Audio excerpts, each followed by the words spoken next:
అందరికీ జై భీమ్ మరియు లాల్ సలాం. నా పేరు ప్రవీణ్, కడప జిల్లా సిపిఎఫ్ అధ్యక్షుని మాట్లాడుతున్నాను. ఈరోజు అనంతపురం జిల్లాలో అత్యంత బాధాకరమైన సంఘటన క్రైస్తవులకి జరిగింది.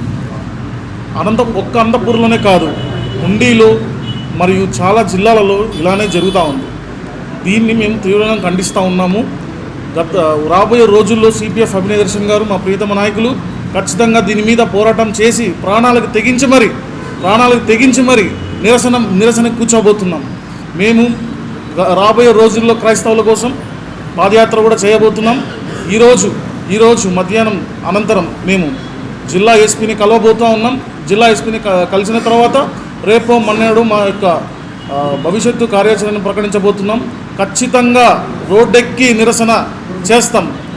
ఇదే రాధా మనోహర్ దాస్ గారు రైల్వే స్టేషన్లో మా యొక్క బైబిల్ని లంజల బైబిల్ అన్నప్పుడు మాత్రం ఎవరికి ఏం కనపడదు. కానీ ఈరోజు మేము గుట్టుచాటున మేము స్వార్థ ప్రకటించుకుంటా ఉంటే వచ్చి మా బస్సులని మమ్మల్ని దాడి చేసి మమ్మల్ని భయంభ్రాంతులకు గురి చేసి మరియు మా యొక్క అస్తిత్వాన్ని కోల్పోయేటట్టు చేస్తూ ఉన్నారు.